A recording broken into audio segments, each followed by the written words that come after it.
Enjoying all corners of my house. Intimately familiar with all corners of my house now. Yes. Okay. So much for exploring the world. Yeah. Well, hello and welcome again to the Scaling Up Business Podcast. I'm your host and scaling coach, Bill Gallagher. So this is a special panel show. We decided to have on this time some different kinds of coaches, you could say, where we've only had Scaling Up coaches on our panel conversations in the past. Today we have some coaches in different realms because we thought maybe it'd be appropriate in this time to expand the perspective and that kind of thing. So I just want to remind folks that we're in a different world, right? Did you wonder? You woke up in the same place every day instead of in a hotel room. You haven't been to your office probably in over a month. And we're all dealing with it in different, some of you are really hard hit and you've had to lay off lots of people, and others of us are dealing with an overwhelm of business around something. And then many, probably most are somewhere in between. So that is all that we want to deal with right now. How do we scale up? How do we recover growth? How do we get through this from surviving to thriving?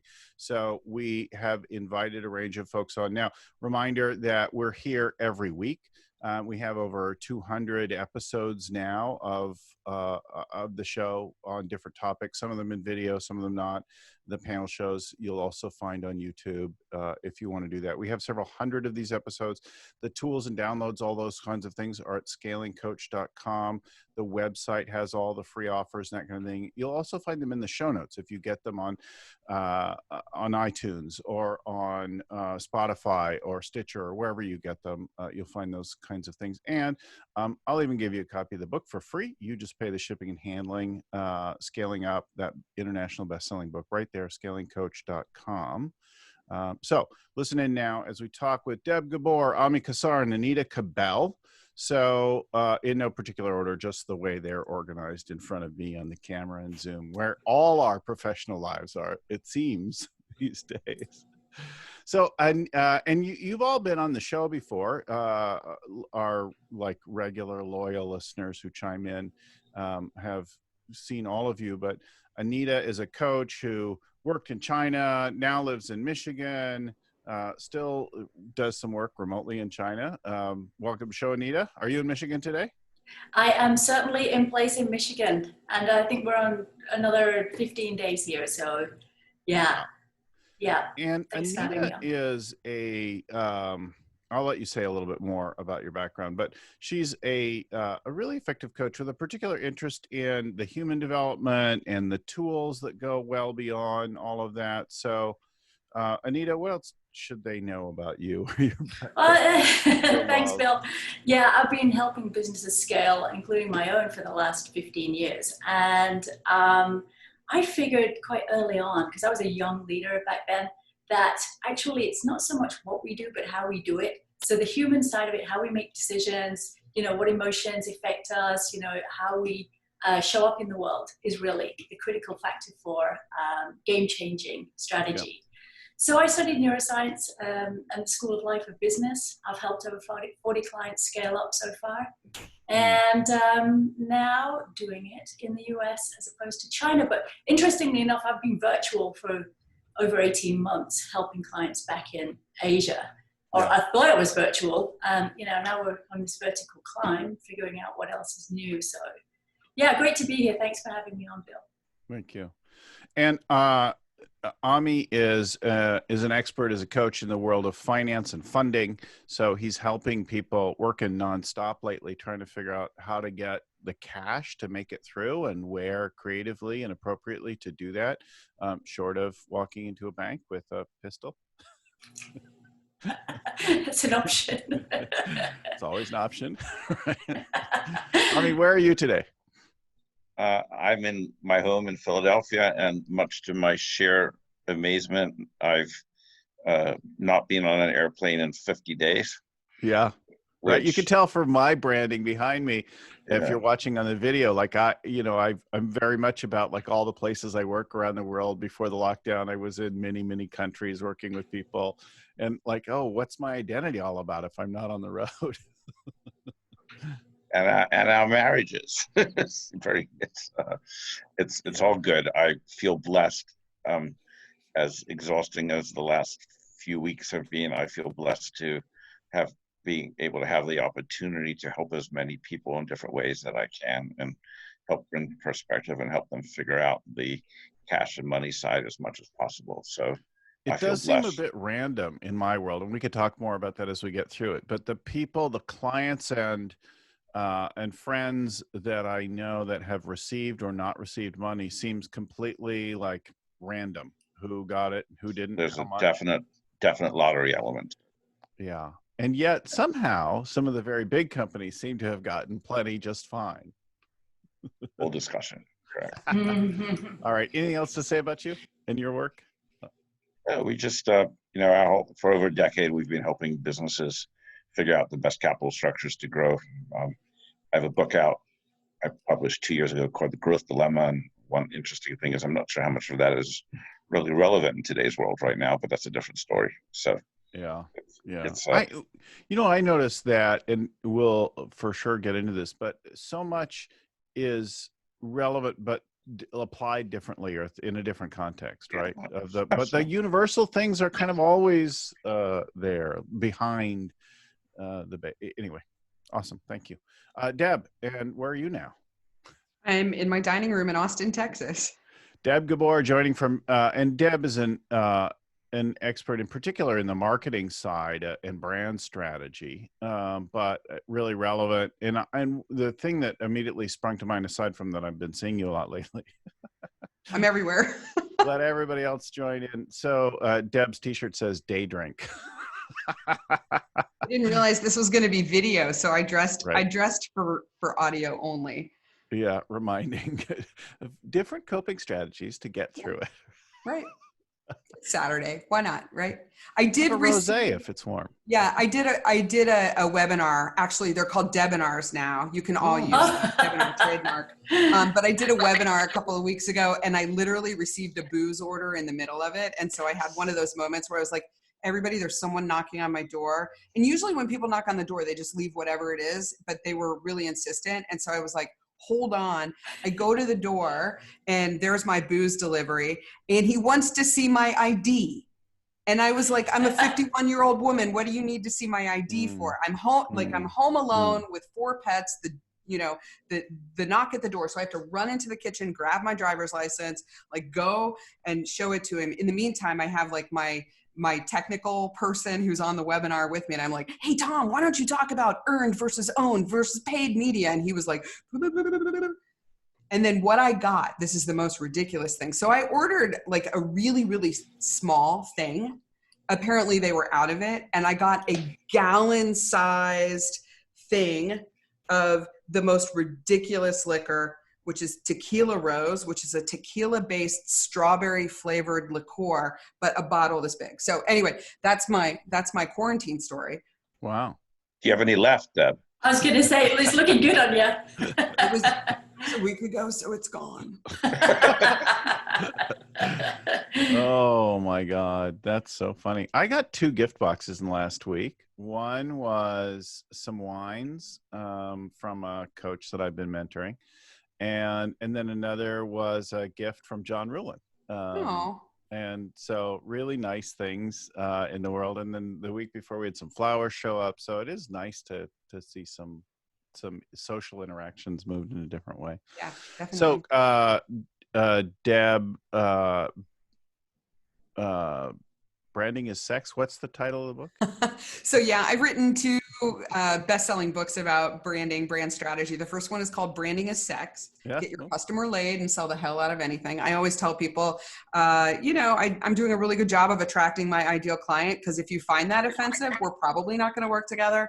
Brilliant. And the second book is called Irrational Loyalty, Building a Brand that Thrives in Turbulent Times. Wow, is that a book for today? So, that's really about how brands need to show up like people with a set of values and beliefs, and to draw people into them, using their values and beliefs to do that. So I've been doing a ton of speaking online helping people understand, what are some of the near-term things that they need to do in order to protect their brand, and then what are changes that maybe they should think about making, because the world is never going to be the same, and they need to evolve their brand for a post-pandemic world. So I've spent a lot of time talking to audiences about that kind of stuff.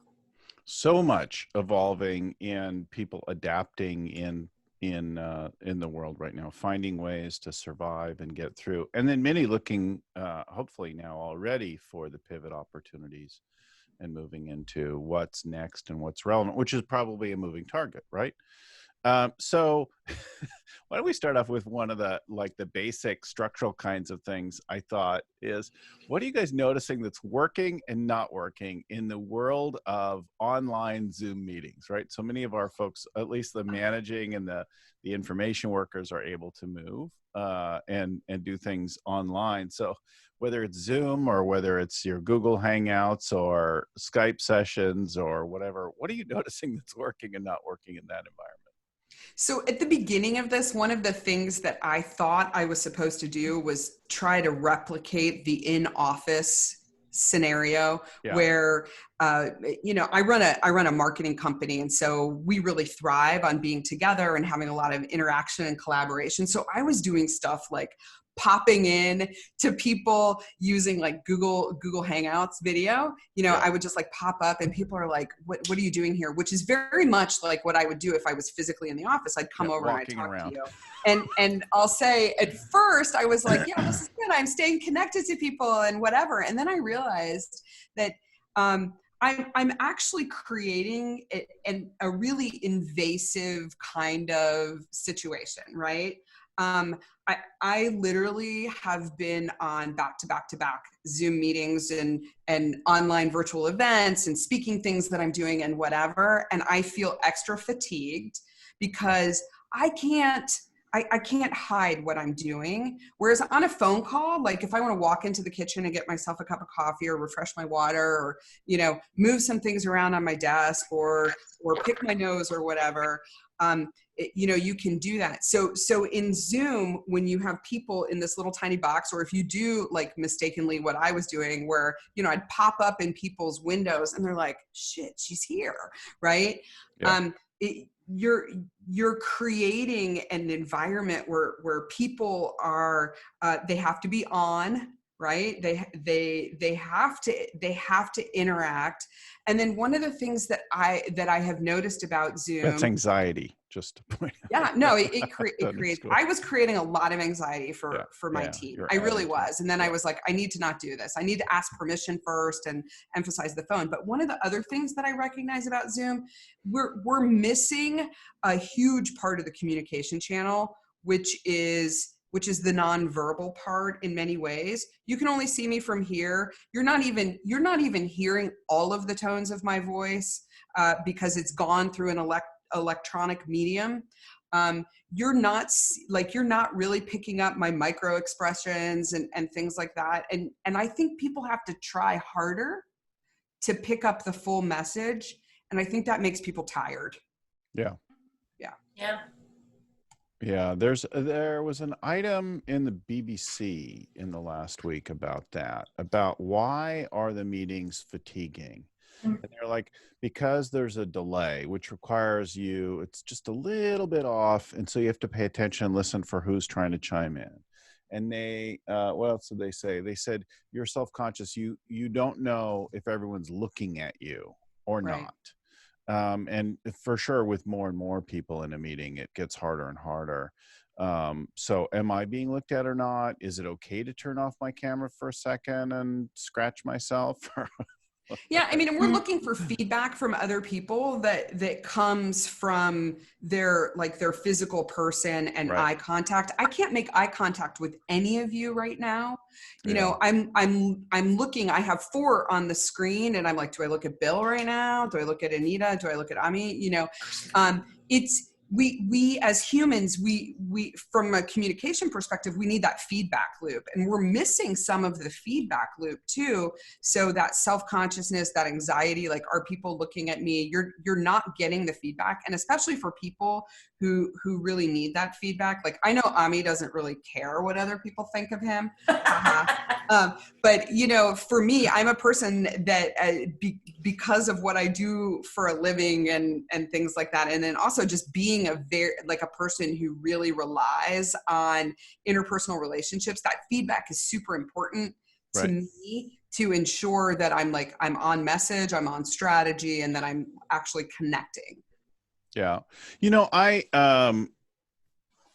wish I could show, well, I've shown, if you are on my social feeds, you have seen some behind the scenes recordings or shot. And I have here two monitors in front of me, right, side by side.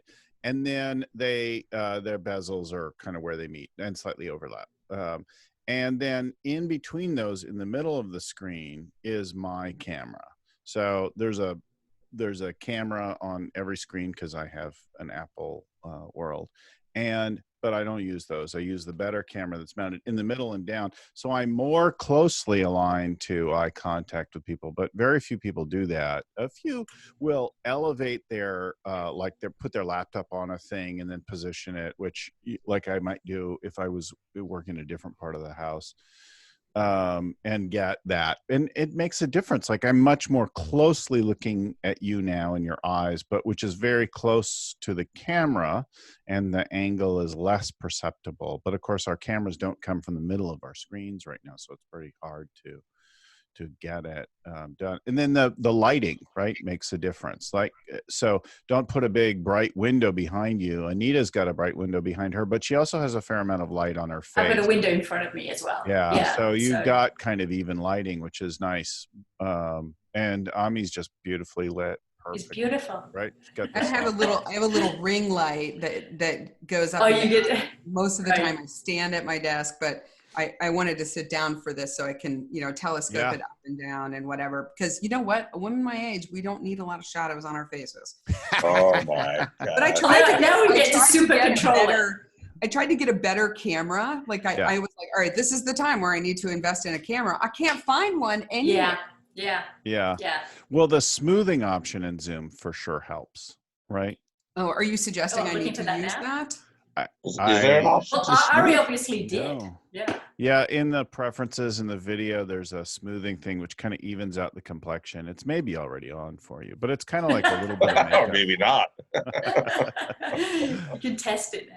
You know, so I have 3 lights in front of me. I have 2 here and then 1 over here to fill, and then there's windows all around here. The biggest window of which I've actually had to black out with an old blanket.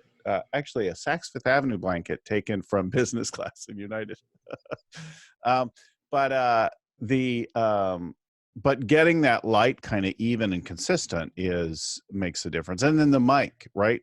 What kind of a microphone are you using? Are you using the one built in or using something separate? You're not going to all have a $400 microphone. Yeah, you've got a pretty good one. Oh, great. Yeah. I think the problem with that mic, by the way, just as a technical thing, Deb, is that mic is not very directional. That's the like AT2020 USB probably. Yeah. It has the so and it's really sensitive. It's great in a studio, but as dogs move around and things, you'll notice more and more. I have one of those here that I don't use anymore because it picks. Yeah, but you know what? I'm not pro like you, and this was what was available. And also, so here's something interesting. I've been doing these online sessions, and there has been a human being, a man who has attended a lot of these sessions, and he actually sent me this whole setup in the mail. Awesome. Wow. So that one's a pretty good, especially if you can control the sound background and like that. I used to use one of those. Here's one that I suggest for everyone. I don't get anything for this, but this is the Audio-Technica AT 2005. What's great about it is a condenser mic. It's way more directional, so it won't pick up your kids or dogs as much from behind or around. And you can run it off USB, or if you start to upgrade XLR, and it also has a monitor, so you could put in some headphones or something and begin to listen to how you sound, because some of these mics, like this one that I'm on right now, is really directional when I go off the mic. just disappears. And you can't tell that if you're not listening to a feedback thing on it, right? You're not sensitive. Anyway, this is awfully technical, right? But Well, it's yeah, one of the things that's working or not. I think we're all it's getting all more. part of it. It's all part of it, isn't it? I gave up on you. I got the Audio Technica, but I gave up on it because I feel like Madonna, and I'm super self-conscious about, holding onto a microphone. I'm moving around so much, and you get all animated. And You then can do it like this. I can drop this down and still kind of point it up. Now it's off the frame, right? Yeah. And you can't see that. I also use a boom, but then I do a show every week. And if you think about it, many of us are doing the equivalent of that every hour of the day now. Yeah. So I think some of these things really make sense. What about other things like how the meetings flow, the agendas, what are you guys noticing in that? Well, I just wanted to share. It's not quite on topic, but it was a fascinating experience that last weekend. One of my dearest friends' son was his son's bar mitzvah, and it was canceled, and they decided to do it over Zoom. And they were. It was really I think it's an experience I'll never forget. Yeah. Because they made the best out of an awful situation. Yeah. And there were 40 or so of their very closest friends and family from around the country there. And each person had their part, and the kid did his part, and the kid read from the Torah, and parents spoke. And it was like, in some ways, it was a lot more intimate and meaningful than being in a synagogue. And it was just a really striking experience. That perhaps one of the most interesting experiences I've had throughout all of this. And it made me realize that while Zoom and all these virtual meetings have their deficiencies, there are certain roles and places for them that were just really it was mind-boggling, actually. Yeah. We had 2 Seders this year, and the Gallagher Seder, right? Just to say that those 2 words together don't quite fit, right? The Irish name Seder don't quite go. My daughter is Hannah McEvely, and we have, she's like, when I grow up, Mom, I'm going to open a business called McEvely's Jewish Deli. So she hasn't grown up yet, though. My daughter could come help her a little bit because she's as whiter than me and very red hair. She looks way born of Ireland or Scotland, and she is among the most like in her heart Jewish in the family. But we have this Haggadah that's my dad made when the kids were very young. That's the most hyper abbreviated comical kids kind of Seder that you could imagine that we went through. But we had 2 of these, and we had everybody on via Zoom, right? And so everybody was in, and because like my son lives nearby and my brother, and they're not the most, we like delivered kind of the Seder plate fixings to them. We made them haroset, took it over and that kind of thing. And then we dropped it off without contact and stuff. And then we had our stuff remotely. So we had somebody from LA and somebody from San Francisco, and then people from the different East Bay. And then my mom came in from Utah. And so everybody's in all over and going through the thing. It was really cool. And we went through the whole thing. And then the kids all went nuts in every house to try to find the afikomen in each place. And like all these references aren't going to make any difference, right, if you're not a Jew. But the idea of how are you recreating traditions, right? What did you do for your Easter family brunch, and what are you doing now for Ramadan, which just kicked off, right? And ends with Adolf Fitter, where people normally would travel and return to each other, right? It's a big thing. Yeah, my family are Middle Eastern, so we're doing our first get together at sunset this evening. So it will be tonight, absolutely amazing. Yeah, because I can't cook as well, so we'd always go to their house, So now we're going to be, having pizza, and everyone else will be having a feast. So I'm not. It's okay. We'll manage. But we held the graduation for my niece last week, which was spectacular. And held all these lovely, as you were saying, all these lovely sort of extras that everyone in the entire family tuned in. So there were 50 or 60 of us, the kids going crazy looking at each other. And, it was really, really special. A couple of things I noticed. We've been using one of the most magic things in our workshops and our client sessions are breakout rooms. Mm-hmm. And I did a webinar in the last 2 weeks that didn't have that. And there was definitely something missing by comparison. So if you ask a question or ask from some interaction and you have 10 or more people in the room, you're not going to get the same participation as if you say, okay, I'm going to break you up into groups of 2 now, and please discuss this question, or, and you just need a couple minutes. But when you throw people out into the breakout rooms, and I've done now sessions over 100 where we throw people out and say randomly in groups of 3, or some breakout rooms organized with small company teams. And we throw people in those, and just a couple of minutes each way is enough for many of the questions that you might pose. And then you can feed the question out to all of the rooms with a prompt to remind them what you asked them to go talk about. And that makes a massive difference in the interaction, just giving people some break. And then when they come back, asking, instead of you say what you shared in the breakout room, say what you heard, can make a big difference, because we're often more comfortable to talk about something that we heard someone else say than our own ideas, and because not everyone is quite as cheeky and bold as the rest of us. So one of the things that we've been doing on Zoom, and this started very early on, we have a daily huddle every day at 9:12, whether we're in the office or not. And right. Wherever I am in the world, I've always called into that. And so when I sent everybody home in early March, we kept up the daily huddle. But one of the things that I noticed was, especially my people who work in New York City, which was hit early and hard. And it just was like, yep. It just was emotionally difficult. Yeah. I one day, like really, really early on, I was like, would it be helpful if we had a touch base at the end of the day? Like, let's get on Zoom. And so we created something. It initially started as like, let's get on Zoom and let's do a happy hour. Well, it's evolved into, it's called Sanity Hour. And we use it as this like touch base at the end of the day, which is like a little bit less formal.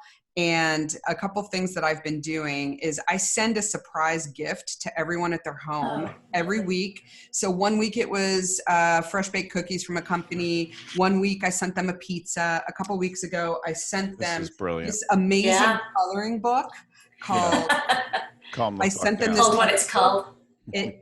It's obscene, but we had everybody like do an art piece from the book and then send it in, and we did an art show. We had a juried art show yesterday, and we usually do like a silly thing every Friday. So yesterday we had a PPE fashion show where everybody had to like dress up in their masks and whatever they were wearing. Yeah. And I had sent to everybody's house. I had these incredible custom hats made that say #Sanity Hour on them, with the company brand.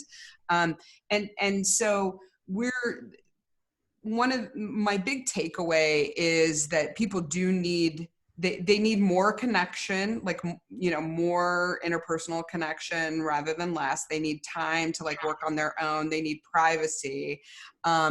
And they need interaction, and they need more interactivity, like what you're talking about, Bill, using breakout rooms, giving prompts, actually asking people to type things in the chat box, all of that kind of stuff, reporting on what they heard versus what they said, all of that kind of stuff. But the biggest thing is creating experiences that are specifically designed for this medium. And that's where I've seen some really incredible things emerge over the last couple of weeks. I talked to a team building expert yesterday that I'm actually bringing in to do some pop-up exercises with my team. Things like adapting some of the games of improv into this. Like, one of the cool ideas that they came up with was they call it In a World, where you have to recreate on Zoom the plot of a very, very well-known movie, and everyone has to participate, and you get 15 minutes to work with your little team to create your your movie and then you perform it for each other, like actually using the medium of Zoom. And that's the kind of stuff like those. I'm really, really inspired when I see those things happening because people are figuring it out. At first I was a hot mess on Zoom, and now, it just gets better and better and better. Check this out. I have been doing workshops and things like that. And I was really frustrated with kind of the experience on the other side of it, where I've got a little thumbnail of the speaker and then a big thing of the slide and copy down slides, which I always hate anyway. So I went ahead and did this.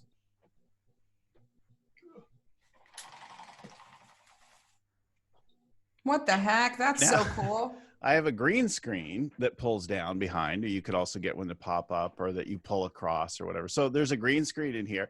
And then I just made my slides the background. So if you're just listening, behind me, I pulled down the green screen. And then what's appeared is a slide, which, right, I could flip through my slides, right, for the particular conversation.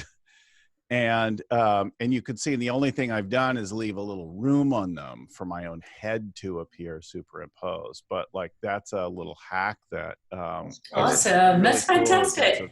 Making a bigger impact, right? That's very cool. I've also seen this camera, which I would really like to get one. My plan is I want to put a whiteboard back here, and there's a camera. It's about $499. It's called Captivo with a K.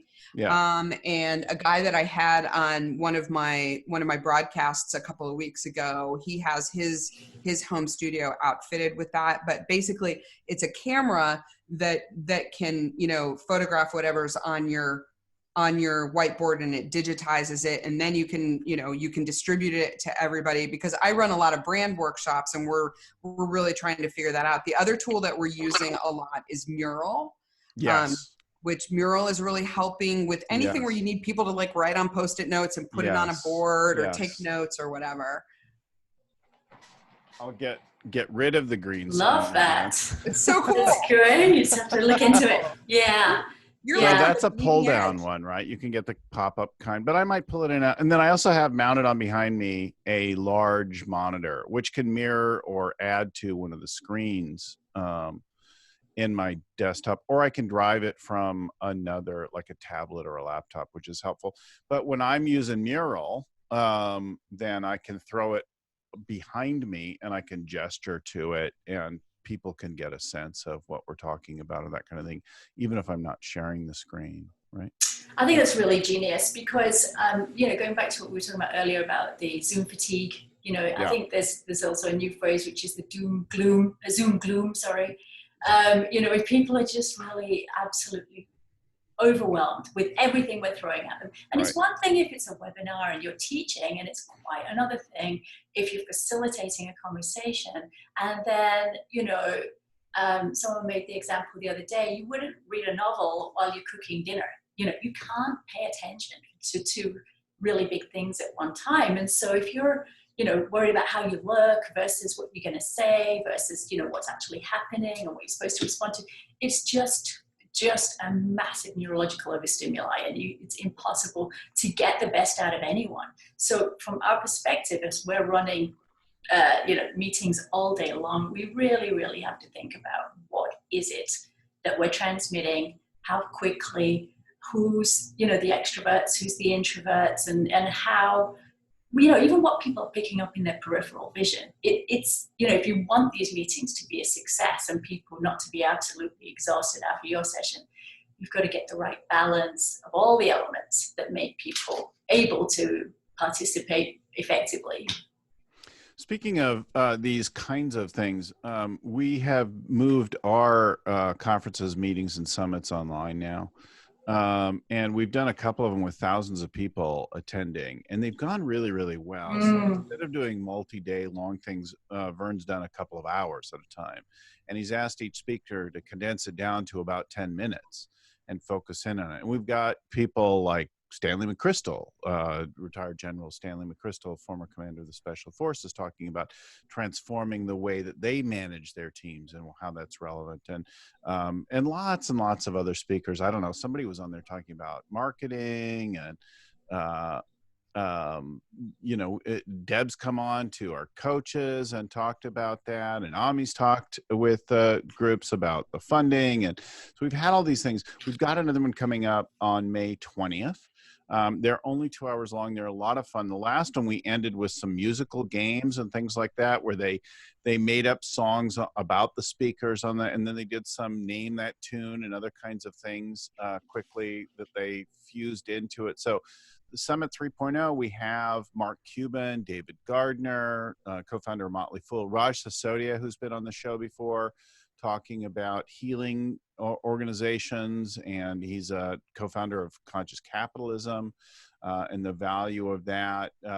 We will have and there are some other really compelling big name speakers still joining that May 20th conference. So if you haven't done it, go to scalingup.com and register for the May 20th. Put it in. It'll start at 3:20 in the afternoon. So late in the afternoon on the 20th Eastern time, about just after lunchtime here on the West Coast, and then wherever you are in the world. You can also watch by replay if you need to later, or if the time, if you're in Australia or some other kind of thing. I know we have a lot of listeners in Australia, New Zealand, Singapore.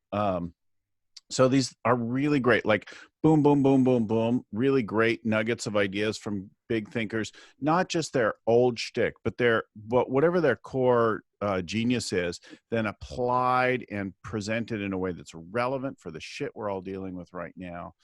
Pardon my language, our listeners know that I'm a little profane at times. But super, super helpful. I strongly encourage you to do it. As you sign up, if you aren't working with a coach, put my name in there and they'll know that I sent you along. And if we have breakouts, I may get to interact with you during those timeframes. So go to scalingup.com, register for the next summit, May 20th.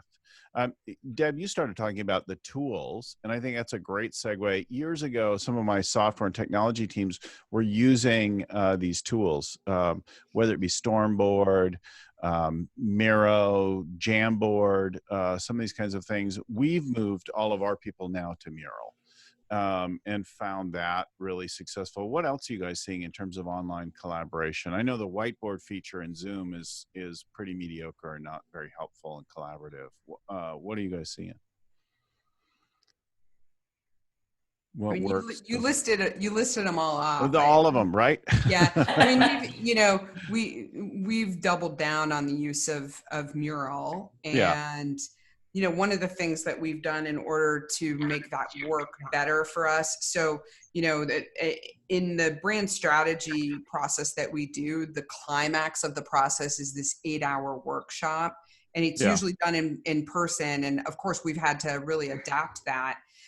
One of the value propositions is like, we'll get that done in 1 8-hour day. Well, that's not possible because the ergonomics of sitting on a Zoom call for 8 hours, you want to shoot yourself in the face. Mm-hmm. So, we as I just sit up straight because my back is bucking. Yeah. And so, sort of retooling the tools kind of, and retooling the experiences, and really stripping out anything extra, and pre-programming in tools like Mural, like having everything ready to go so that we can seamlessly move from like one activity to the next. That's what a lot of our experiential work has been about. And, I'm still onboarding.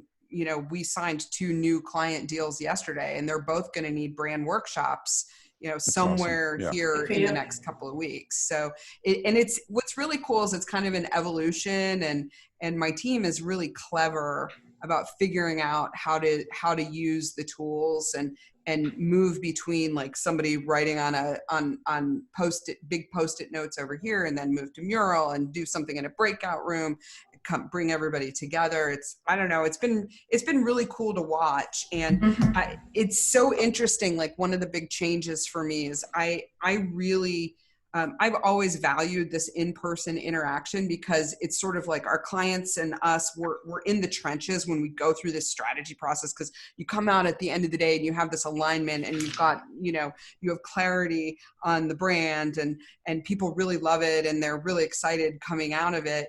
And that's one of the biggest things that bonds our clients to us and creates that emotional connection. It's hard to do it in these like short 90-minute bursts.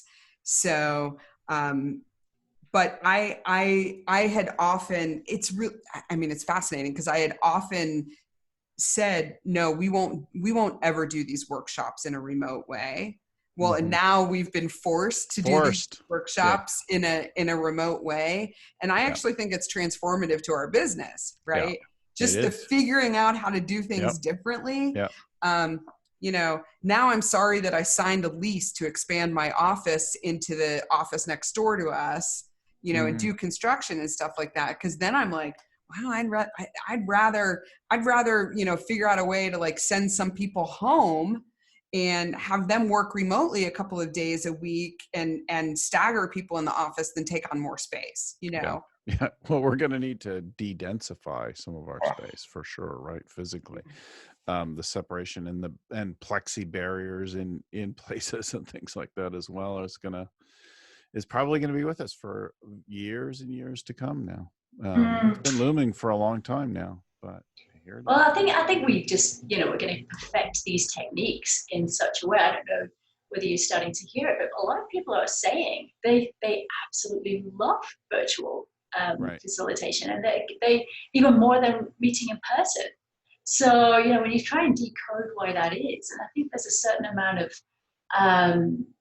flexibility and freedom we're learning how to do now, like you say, with the breakout rooms, breaking into smaller groups and being able to really deeply focus on something. And I think there may be a bit of a trick to that too. And I think sometimes it's better to turn off the camera so that you're just for those sessions, not for every part of it, because of course we want the connectivity, but and to have people really deeply focused on the work and get that moment of insight where you're not perhaps going to get the same thing in person because there's a bit more space around you and you go get a cup of coffee and you can distract yourself again. But actually that ping, that insight moment is the game changer. That's the one that gives you that feeling of, wow, what an extraordinary experience I just had in doing great work. So the quality of the work, I've found about 90 minutes of well-constructed people can stomach before they need to stand up and stretch.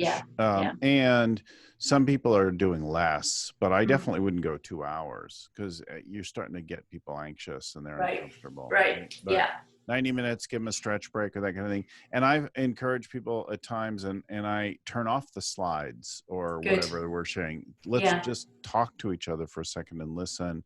Managing breakout rooms to get smaller things can make a big difference, right? In that. Absolutely. I think that visual gating is a big deal because there's so much stimuli happening on the screen that actually sometimes, again, we're just learning different skills and what works. But I'm with you. I'm actually doing more sessions, less, 90 minutes over more days even. So I'm not even doing them back to back. I'm just playing with that right now and seeing how that goes. Doing that with my work in the Middle East. We're going to break it probably into a couple days each. And mostly because I don't think I can lead sessions all through the night. It's exhausting. Can't be through the middle of the night doing. So we're going to kind of meet somewhere in the crossover, early my time, late their time, or vice versa. But the other thing we've done is taken, I think probably like Deb here, and we've templatized all of our worksheets and interactions. So we've combined what we would typically do with like a participant workbook and wall work with Post-its and things like that and flip chart paper all together so that all the people tools, we now have areas in Mural, template things where we can work through. Let's create brand promises together. Let's do attribute mapping together. Let's figure out what your BHAG is. So we now have templates for those things. The same thing true, people, strategy, execution, and cash, all the retrospective stuff, the warm-up stuff. Let's work on the Rock Habits checklist together.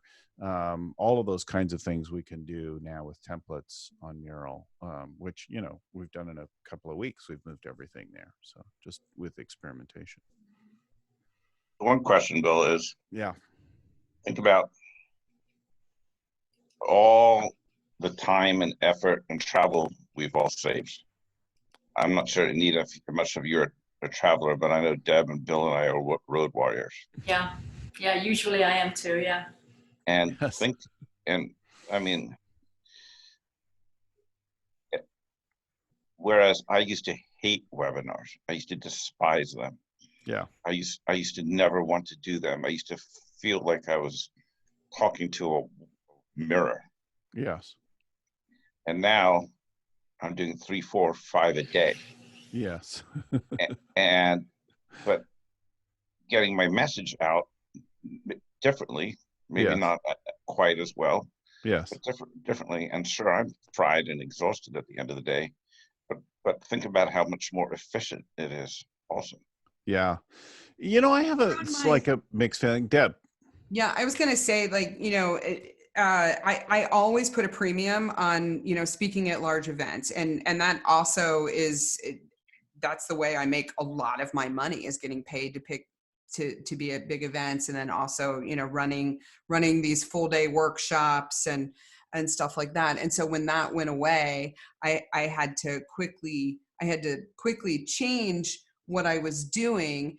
And over the last 4 weeks, I haven't done as many webinars as Ami has, but I have different kind of content. But between the private webinars that I've been doing for like coaching organizations and EO chapters and YPO and, these different organizations, ad feds in other states and all that kind of stuff, plus the public ones that I'm doing, I have grown my community like exponentially and added many people into my community, which from a marketing perspective, like I'm not looking to monetize that, but I'm using my content to draw more people to me. And it's a little bit more of an intimate medium than speaking from stage. Yeah. But that's been really interesting, is just how much newness that's generated for us. Revenue wise, we're nowhere near what we're supposed to be at for forecast, but I have met so many new people who need what we sell, and we are having new business meetings without doing any business development. And if I could share with other people here who are listening to this, this idea of building community and generously giving your expertise to other people with the purpose of drawing people in, like right. what Bill's doing here with this, with this program and whatever, like sharing expertise, it actually works to bring people to you. And this, all the conversations about, monetizing content or whatever, you don't have to monetize the content. You monetize your influence and you monetize your connection. And it doesn't matter how much content you create if you don't have an audience to consume it. Now I've seen organizations, I've seen individuals, and just my own experience, really grow their impact just through creating more connections with more people using a different format. And that's one of the best things to come out of this. Cause I had that initial holy crap feeling. My very first speaking engagement that got canceled, Ami knows this because we were texting with each other, was at South by Southwest. And we were like, we were going back and forth. And when South by Southwest canceled, that's when I knew, I'm like, this is a real thing. And then everything else happened after that. And 6 months worth of travel, like 6 months of travel, like just completely wiped out and all that kind of stuff. And I had my moment to grieve. And then I went through an exercise, like, in the spirit of the Stockdale paradox, and I faced the brutal facts of my own reality, right? I was like, I have 6 months to create content and create community and give generously my expertise to other people with the sole purpose of elevating them and not asking for anything in return. And I'm 6 weeks into that right now, and it couldn't be better for my business. Mm-hmm. I have such mixed feelings. Like personally, I miss waking up and going down to the beach before I lead a session. In a couple of weeks, I was supposed to be on Santorini for a week, leading a large multi-day workshop, right? I have a nice house and a great deck, but it ain't Santorini. No, I'm grieving that too. Like I miss traveling. I was supposed to be with Ami at the beginning of April. Like that's weeks past, it like came and went, and I'm with you. It makes me. But I don't have to fly. And every time I'd go somewhere, it'd be largely a day down. And I'd be like, oh, when can I talk to this person? I need to throw a phone call in there somewhere. Could I do it on my connection in Chicago? Or, could I figure out how to squeeze something in? But now I'm like, well, I don't know. I can talk to you at 7 p.m. tonight if you want. Which also then blurs things, but it is easier, right? I don't go, oh, I'm going to lead a session down in San Diego today with one of my teams, and then I'm going to fly back and I'm going to spend hours commuting. Like most days I don't commute, but sometimes when I do, it can be pretty long. Oh, I've got to board a 15-hour flight now. I'm not doing that. So you do get, as Ami says, you get back that time, but it is a little surreal to talk to someone in another part of the world and then walk downstairs and your family's there. That's crazy. There's another side to it though, isn't there? I mean, if your purpose was clear in the first place, and like you're saying, Deb, if you know your core customer, like those two things might have been a little bit abstract, because I've never done a day's marketing in my life. And I worked from referral to referral for many years, and I landed here in the US and I'm like, shit, what now? I'm not known at all. So this has been a really interesting exercise for me. If I'm getting out of bed every day and I'm able to live my purpose and serve people and make impact and figure out how to do that and who wants to listen to it and what mediums they want to hear me. I think it's been so energizing and totally unexpected and really, really welcome. And you're on purpose. So I think it's never been a bigger time to be purposeful. And true. Let's talk about pivots in a second, but let me, as we complete kind of conversation about tools, let me remind folks that visibility to the company's plans and performance is Rockefeller habit number 10, and understanding where that is. And if you used to have a whiteboard or an area where you gathered, you've now got to have some kind of an equivalent. So Scaling Up has some software, the Scaling Up scoreboard, and you go to scalingupscoreboard.com. In addition, if you're working with a coach, you can designate your coach. The coach can see how you're doing there and give you feedback on that kind of thing. Then if you are working through the cash, not just getting money, but understanding your cash position, there's a tool there, a cash flow stress test that you can find at scalingup.com. We've got also Amplify's made employee health survey. If you want to get a quick pulse check on your people, we've got that available at scalingup.com. So some tools that are helpful and useful to figuring that out. Let's talk about these pivots. You're talking about getting on purpose. Deb is working with people on that, but people are really interested in this now. What's next? How do I pivot to it? And I think there's kind of be some stages, right? Especially because we won't just be suddenly like the lights are on and there's a vaccine and everybody can go back to work. It won't be anywhere near like that. There will be like, you'll be out, but you'll be covered, you'll be separated, and maybe some things will go back. It'll ease back in most places, right? I know Florida and Georgia are all going to be at the beach tomorrow, but most of us are going to have something more staged like that where we're allowed to. I saw news that Dubai was beginning to ease back into things, but like a restaurant could seat 1/3 the people, and then not everybody like, I'm just not going to go sit in a restaurant. But some of the more interesting pivots now, I think, are the first one that I heard was among the most entertaining. and a strip joint, right? Oh, yeah. Erotic dance performance in the Northwest of the US saw their business evaporate overnight, and they got together, as they would do in a place like Portland, in a much more collaborative style than some places. He said, what can we do? They're like, what if we could send the girls out to people's homes, and then they could just, with social distancing, like dance in front. And then the guys in the kitchen said, well, what about us? And they said, and somebody said, it'd be just like Uber, but we'd call it Boober. And we'd say, right. Now, setting aside the judgments about whether that's appropriate or not, or male, female, all that. Have you been waiting all morning to tell that joke? Uber. This was their thing. It's been totally written up. They're like, it'd be just like Uber, except with boobs. It'd be Boober. And, so that was going to be my worst example. All right. Right. And then the guys in the kitchen said, what about us? Because they make, wings and burgers and things like that. And they said, no, it's going to be like Boober Eats. So the bouncers and the other staff drive the girls.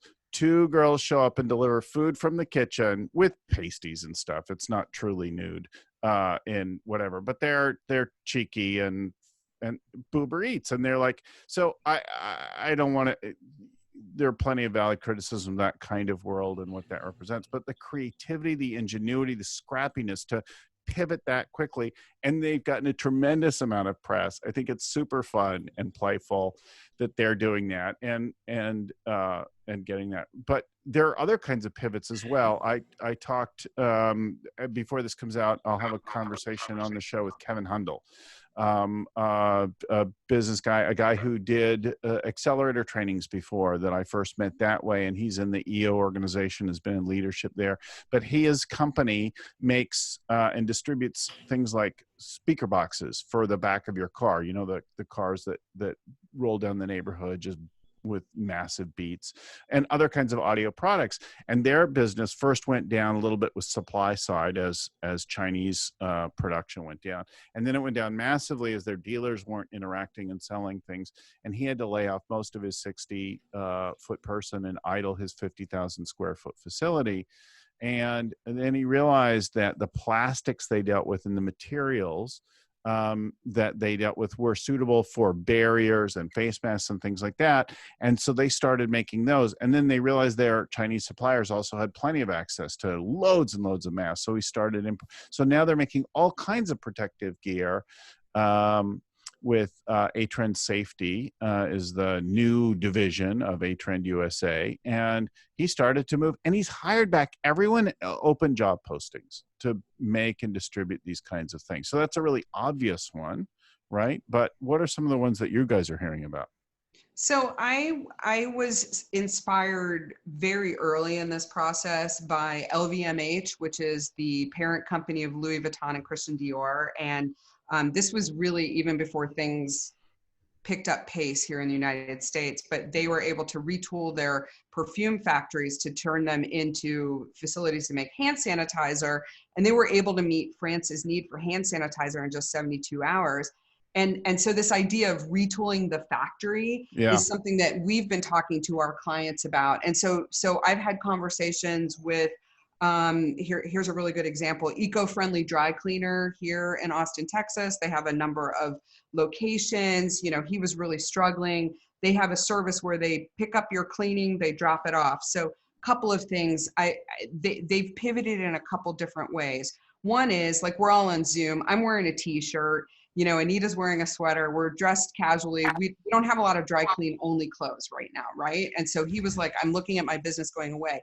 But I'm sitting in my dining room right now and I'm looking at some really dingy drapes. Yeah. So, retooling the factory with content a little bit to make people aware of, here are things in your home that you can also dry clean while you're at home, keep the cleanest space. So that's helpful content. Like, right, through this lens of how can we be indispensable at this time. Here was another thing.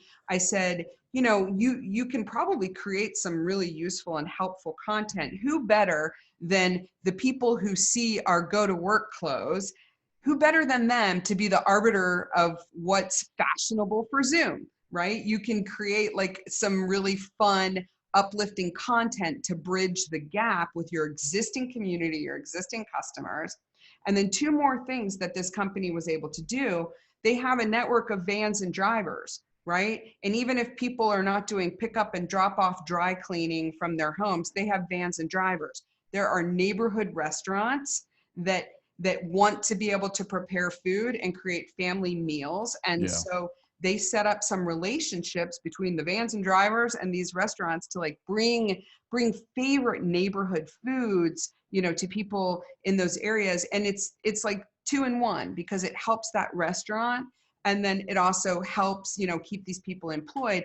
And then the last thing was they swung into action and they created something where the people of the people of the community could, with a text message, donate a load of laundry to a frontline worker. And they would come to the house. You just have to leave your COVID clothes outside on the porch. They come get them, wash and fold, bring them back. And they got the community involved, you know, with a text message way where you could donate loads of laundry. So, so these pivots are really coming from asking the question of how can we be indispensable at this time? And what it does is it sort of surfaces new thinking. Brilliant.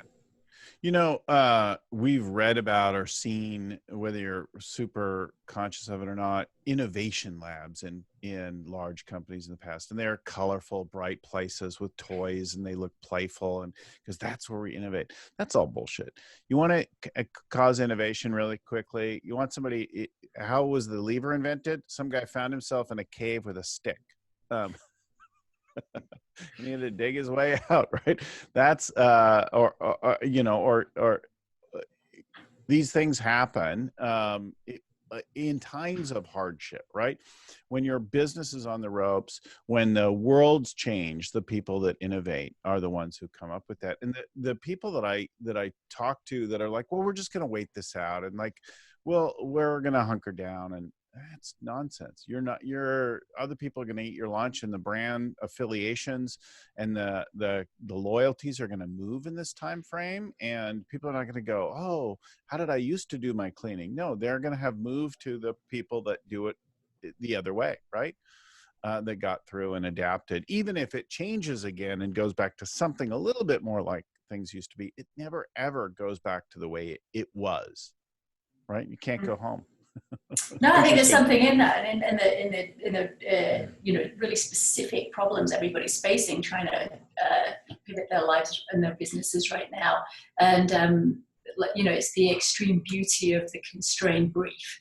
You know, you've just got 3 moves you can make. How are you going to make them? And I think my favorite pivot so far has been the summit, the Scaling Up Summit. The 10-minute learning segments. I'm like, thank you. Right, Hallelujah. right. I've got a cliff to climb here. I do not know how to cram it all into my head. Thank you. You know, and as you said, it wasn't just the you know, regurgitating the book. It was about, you know, here's what I really think. And I wouldn't have access to that caliber of horsepower anywhere else. So, well, you know, genius. One of our guests on the show in the past, Paul Akers, talks his book 2 Second Lean, and been around and talked about that before. And I love his content. I love his YouTube videos. I love the core idea. He gave a talk at one of our summits once that went on for like an hour and a half. Yeah, or sure, something I remember. like, okay, this talk needs to be leaner. I think he can take that because he's awesome purpose. in general. Yeah. But that one was a great, and we've all been in a talk like that where, or read a business book like that was way too long and was inefficient. And I actually noticed that our sessions online are a little shorter. Instead of doing 8 hours, I usually do 6 now, and we'll string it over multiple days if need be. But we're more productive, like in terms of sheer output. Now, we're not getting the drinks and dinner together and that kind of thing, which I think Deb has a great idea about, delivering food and drinks to people and that kind of thing. Could you do something to make it more fun and engaging, right? In some way to touch people, like send everybody a bottle of wine and then have happy hour on Friday, right? So one of the things that we're doing in a couple of weeks is I got in touch with a chef who had to close his restaurant. He has restaurant catering business. He also has like an organic farm that, you know, it's a farm to table kind of thing. And he's in Cleveland, Ohio, and I wouldn't normally get access to his food. We're creating a company event. Shh, don't tell anybody. Where we're coordinating to have food sent to everyone's home. Yeah. And we're doing an online chef driven cooking event with people. Awesome. And so awesome. Like every week I'm upping my game in terms of like, how can I serve my team better? How can I engage them? How can I show appreciation, and how can I delight them? So this coming Friday, the gift that they're getting is they're getting Play-Doh. They don't know that they're getting Play-Doh, and we're going to have a sculpture competition. I already told them they can't make genitals, and it tells you what kind of team I have. The fact that I had to tell that I'm telling them in advance, genitals. But yeah, but it's so an orchid. And so when I think about these incredible pivots, they happen on a small scale, they happen on a big scale. I have never felt more creative than I do now. Like I have more ideas than I've ever had. I have talked to, I have a passion for the arts community. My daughter's a musical theater performer. Like her entire season has been canceled. She's like, yes, I have a job in Broadway. There is no Broadway. And so like, I really, I feel for these artists, and I've had a number of conversations with them to talk about how can you repackage what you do in a way for people to consume it now that's going to elevate them. Like you play such an important role. And I've seen some of the most creative things, online performances, online concert halls, behind the scenes tours, things that actually artists can use to make money. Just content. The smoothie shop down the street from me is part of a chain, around Austin. And since they're not getting a lot of traffic in for people to buy smoothies, what they're doing is they're selling these really great produce boxes, which for $30 every week, I get this huge box of organic restaurant grade produce delivered to my house. And I split it with one of my coworkers who lives nearby. I mean, I have seen just endless creativity in what people are doing. And creativity begets creativity for me. I'm just, that's my life. But I admire just the way people are, the way people are thinking. And the one thing that seems to be common through all of these things is that they seem to be asking this question: how can I be indispensable right now? Like, what can I do right now? And the ideas that come out are, they're mind blowing to me. And in the category of like, wow, I wish I would have thought of that, Yeah. Interesting though. I see a little bit of a different, the world through a different lens, because I'm dealing with people with their money issues and their debt issues and their loan issues. And it definitely feels to me like there's a herd mentality. So this is at least for the entrepreneurs and the business owners. First tranche was, we got to go get this PPP money. Yeah. And everyone was on the line on the race to do that. Now, not everyone, but a lot of people, at least in our communities, got it. And now the herd mentality is, I got to figure out how to maximize every penny of forgivable PPP money I possibly can, which is like the survivalist instinct. And how do I work the system and the program so I can get every single penny I can into my company? Keep reminding people, it's an paycheck protection program. It's not the entrepreneur protection program. It was amazing to me. I was doing a webinar or Zubinar or whatever, the webinar for like 30 business owners the other day. And I was talking to them about this new Main Street lending program, which is going to be out in 2 weeks, which actually, if the PPP is a Band-Aid, this gives you capital and a facility to actually think about growing and expanding your business. And up to the tunes, depending on how well you did last year, up for several $1 million. Yeah. And no one in the call could move there. Everyone was focused on, how could I squeeze an extra 10, 20, 30 grand out of my forgivable PPP money instead of, holy shit, I might be able to get low interest millions of dollars to give me a war chest to evolve and grow my company. Yeah. And it was quite, now the herd will move, but Yeah. the herd totally obsessed now with the forgiveness, just from, so at least the lens that I've been seeing. Totally true. I think there's as a coach anyway, one of the hardest things to do is move to a future back conversation. You know, we need to be talking about BHAC and what is your long-term goal? I mean, okay, let's talk about a year out, which, you know, might seem like a huge amount of time now, but facilitating that conversation, it takes some courage for clients to go there, but we have to. It's hard to make that shift. It's very difficult. It's hard, but yeah, that's our next, absolutely couldn't agree more, it's our next job. I think Well, about We it's have it very- already. Yeah. Yeah, I've been thinking about my, you know, my own company's situation. There are a lot of other people in my industry who like already caved, right? There's another person that I know really, really well who runs a business very similar to mine in the agency business. And like the day shit hit the fan, she's like, all right, I'm laying off all these people and, you know, we're going to close down and all this kind of stuff and whatever. And I'm like, I'm not going to go down. Right.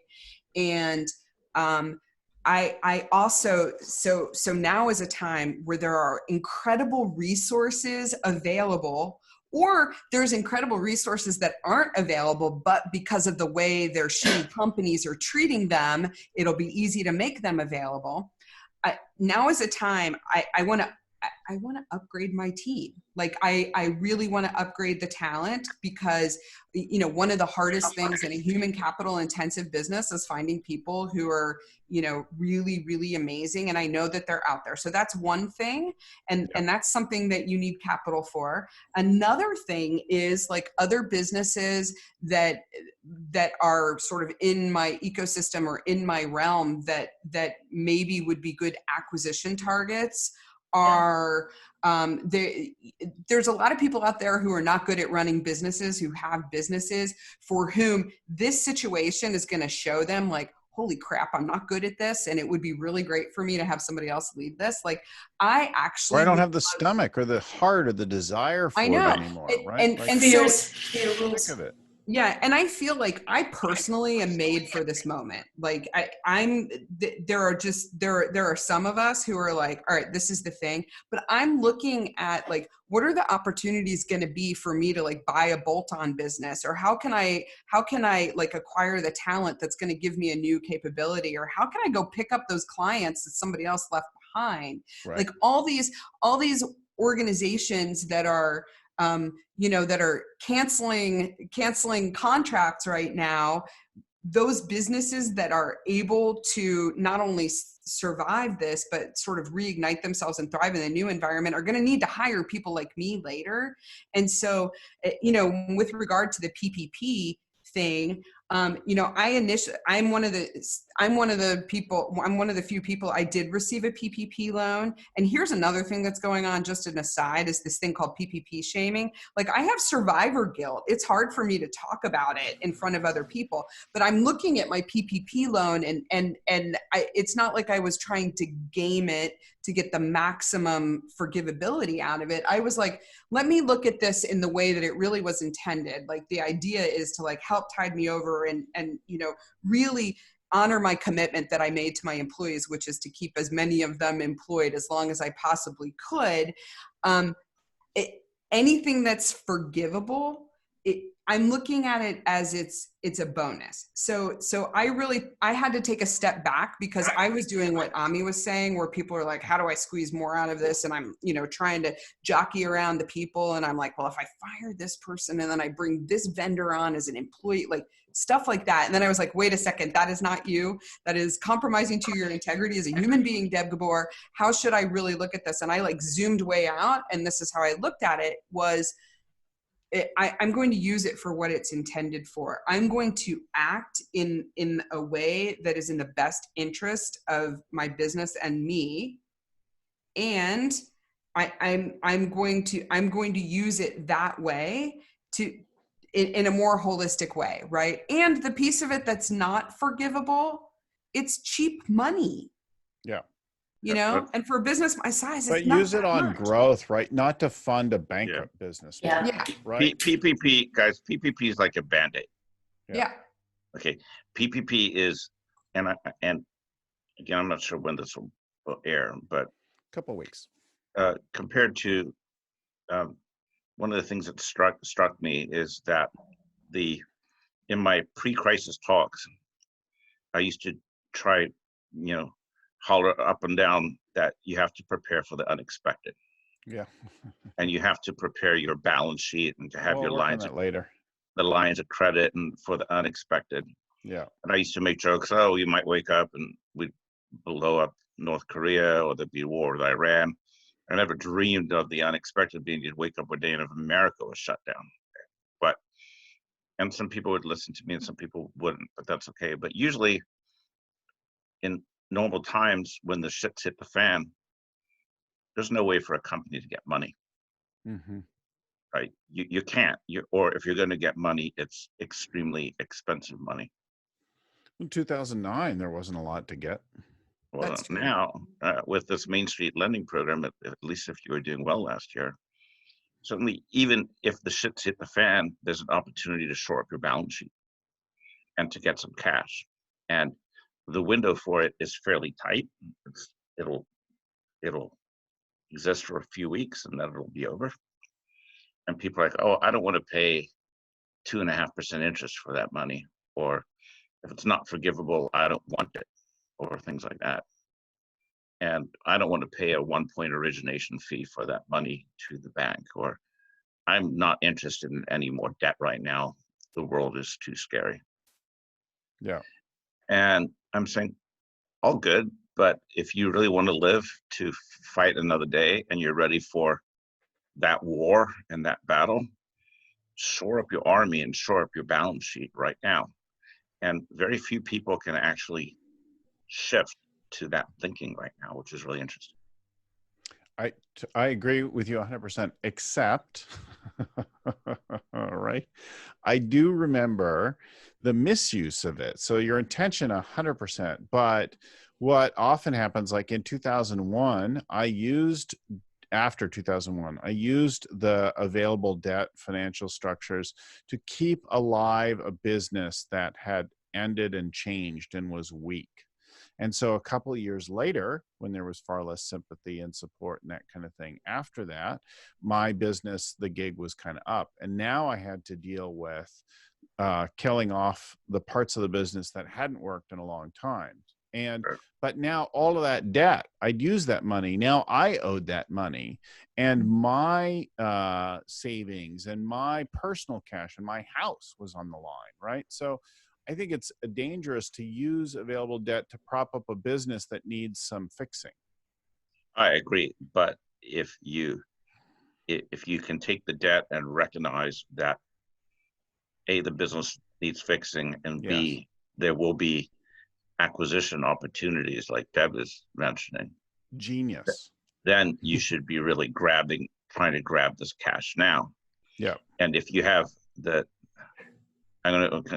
I give you a new thing to trademark, Deb. It's going to call the Deb set, like mindset. We have the Deb. We have the Deb set now. Yeah. Yep. One in 500 business owners and entrepreneurs has the Deb set right now. But for those who do, get ready for the acquisitions. Get ready for the acquisitions. The opportunities. Shore up your balance sheet. Get the cash while you can.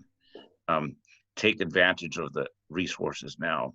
Love your team like Deb is doing. First thing I did now, when I realized, oh my God, our team is about to work 24 hours a day for the next month, I gave everyone raises.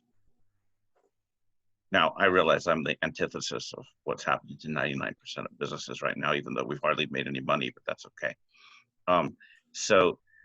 This is the time, if you've got the Deb set, to love your team, think proactively, think aggressively, think about how the world has changed. But the reality is that 99.9% of the world isn't there yet.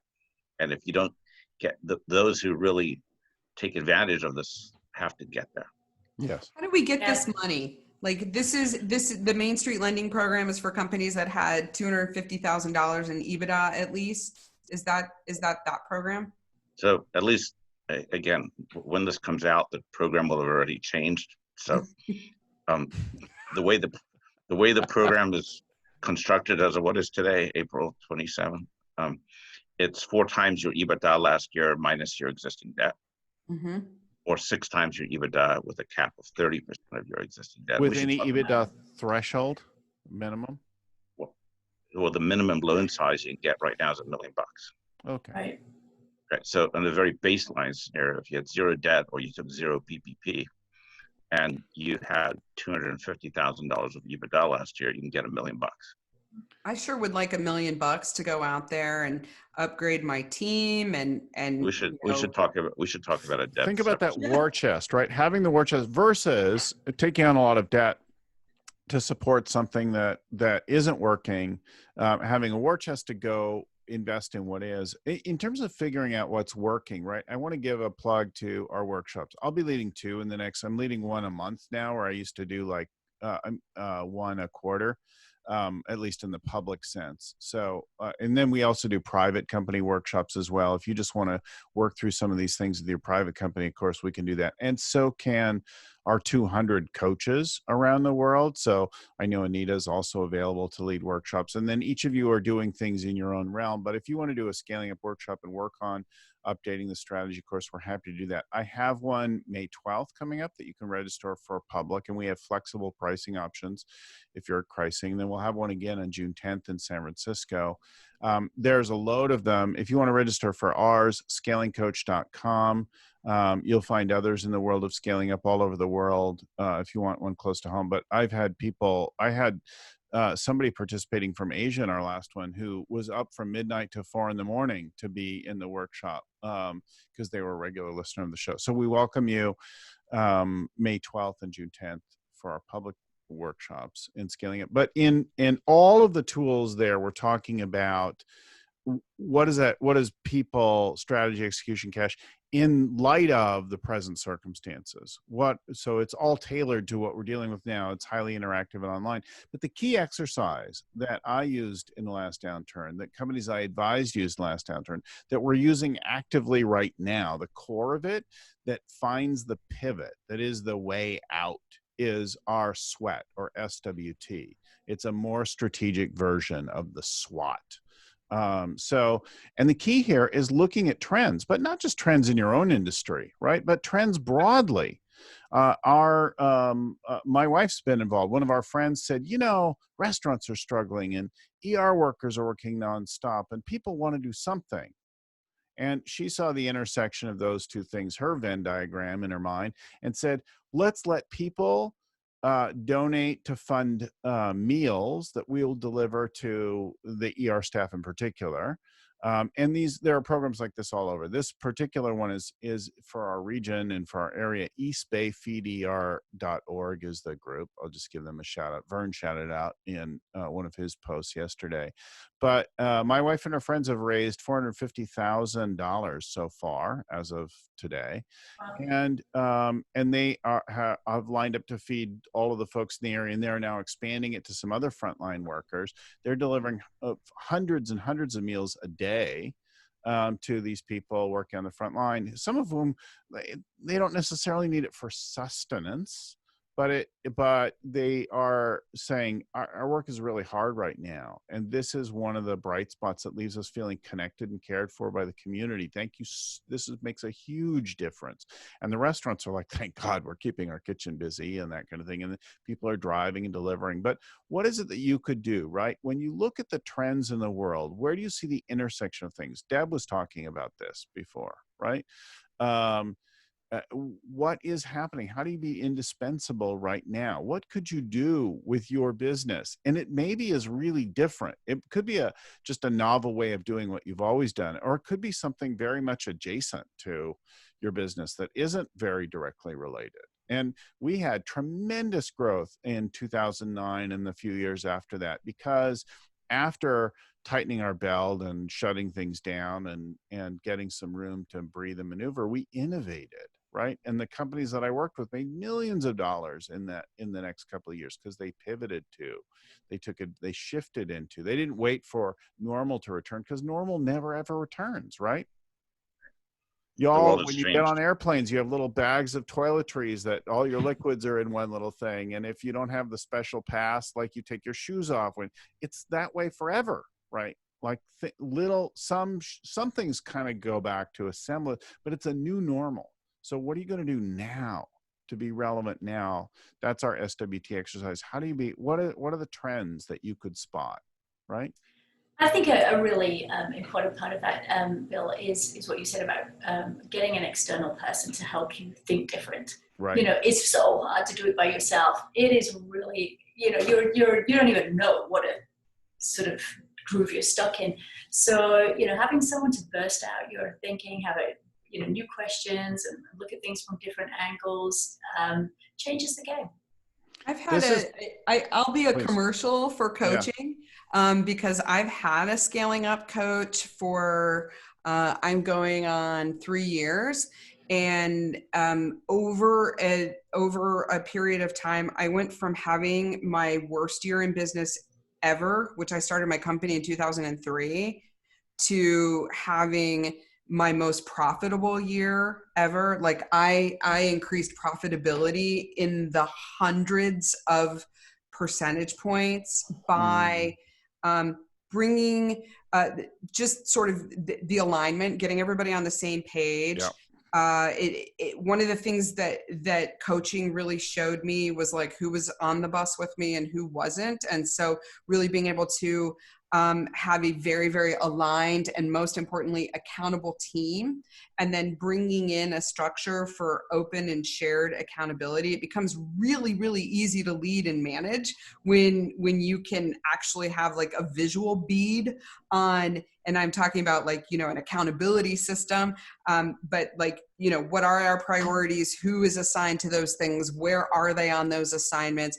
And then I'll say the most important thing that I've gotten out of coaching is being able to identify what really are the priorities that are the levers that we need to pull that are going to move the business forward. I went through a period where it seemed like it was like a step forward, step back, step forward, step back. And we were very, very much in a plateau. And then when that plateau like went off a cliff and I had that very, very bad year, I was like, something has to change here. And it became I would say like over the course of about 3 quarters, 3 data points makes a trend. It became very clear exactly what needed to happen. And the process of going through coaching, it shined a flashlight on the things that I needed to do. They were like staring me in the face. Yeah. And just having that move forward ability and being able to have that kind of clarity, I have to give like major props to my coach, you know, who really, really helped our entire Coach Rob team. Monson. Rob Monson, my coach. He's Rob. Like, yeah. So I had started out initially with another coach who, unfortunately, he was an awesome coach. He left coaching. And so then I ended up with Rob, but like both of those experiences, there was lots of continuity because the cool thing is like they were both using the scaling up method. And I think you know, my own experience has been really great. Mostly for me personally, right? So like when the business is good and all that kind of stuff, I now I feel like I'm able to prioritize my needs. Yeah. And really build the business that I want. And it's because of that clarity that I have the Deb set, as Ami called it. But, you know, I'm looking at, like, this is a scary time, but I am looking like 2 to 3 steps ahead of my competitors. I've already retooled my business. And based on my own experience as somebody who relies on live events to bring people into my community, I was glad that I've invested significantly in monetizing my own authority in other ways. I was like, those are services we can resell to other people, right? Yeah, and you know, like really getting out there and creating a practice around authority marketing and all that kind of stuff. Like these are things like people are going to need. I'm ready to go. And so I think coaching like really sort of cleared the path so that I could see that instead of like, oh my God, this is the end of my life and the end of my, the end of my Absolutely. business. I'm able to see clearly and not catastrophize everything. So I know, Bill, you probably weren't expecting a commercial about coaching, but I love it. I love it. So, and I won't say anything more except that if you'd like to have a conversation about coaching, not just with me, we have 200 coaches. And we have thousands of listeners, but more than ever, people are looking for some support in it right now. If you're ready for that, after what Deb said, send me a note or schedule info@scalingcoach.com. Or is the email. Go to scalingcoach.com, schedule an appointment or do an inquiry there. We'll talk with you right away. I'll recommend Anita, whatever. If you're sure that I've had people who listen to the show, they're like, oh, we love your show. We listen all the time. You're definitely not our coach. You have the wrong vibe for us for what we really want in coaching. That's really appropriate. We have coaches that come with a hard financial perspective. We have coaches that are great accountability coaches. Neither of those is me. We have coaches that are deep into the neuroscience, right? We have coaches that come at it from all sorts of different angles and all within the Scaling Up family and different engagement models, that kind of thing. I'm happy to suggest somebody in your time zone. Or who's appropriate for you. Or maybe you want to do it. I'm talking to somebody in Asia next week who thinks that maybe I'm the one to help them, or maybe there's somebody else that I could recommend. So I'm happy to talk with you about it, whether or not it's a fit. I definitely have some thoughts about where it's a fit and where it's not and what it takes to make a good client as well. There are some people who fail the process for a variety of reasons. That's a subject for another day. But scalingcoach.com, info@scalingcoach.com. We'll give a shout out to a couple of the others in just a second. But I think we've probably exhausted people with our conversation today. I want you to know, if this show helped you, please share it with somebody else. Pass it along. Let somebody else know that could benefit from this thinking and this conversation right now. If you like it and you give us a review, that helps us. If you subscribe, you'll get them every week and the updates, and you'll see them and you won't miss one. If you've got some feedback for us, of course, you can also send it to info@scalingcoach.com by email. I want to give special thanks to Vern Harnish, who created both the Scaling Up framework and the Rockefeller habits that preceded it. Our show is produced by Lucy Summers, who got all of you ready to go and in the right place, the right time, gave you the heads up on it. Our audio is edited by Albert Burge at Podfly Productions, who helps us put together the show every week for years. And the show notes are compiled and written by Ein Kodina. Tim McGowan proofreads them. Let's give a few other acknowledgments. Anita Cabell, what is your website? How do folks get in touch with you? Sure, I am leadingedgebusinesscoaching.com. And I'm giving a great deal of advice and as much as I can possibly put back into the space right now. So feel free to reach out if you just want to explore the options. Leading Edge Business Coaching, right? And you're in the Correct. Eastern time zone, which is helpful. Correct. Yeah. But also work the Asia time zone. Yeah, I'm a 12-hour day girl. And Ami, what's your info, website, etc.? Deb Gabor is cool.com. No, just kidding. I think we just need to debit. That's right. We're going to debit. Yeah. You can find us at multifunding.com. Multifunding.com. If you have questions about Main Street or anything else, Ami is your dude. Deb Gabor. Deb Gabor. Just find me at debgabor.com. All the stuff is there. And easy to remember, right? debgabor.com. Register. You know, it's funny. I used to have billgallagher.com. I lost it years ago. Really tragic. Oh, savage. Just buy it back. But scalingcoach.com is pretty good SEO for me. I'm guessing so. Yeah, that's awesome. All right. Thanks again, everyone, for listening. Keep scaling up. Talk to you again next week. Thank you. Thank you. Thanks. Awesome.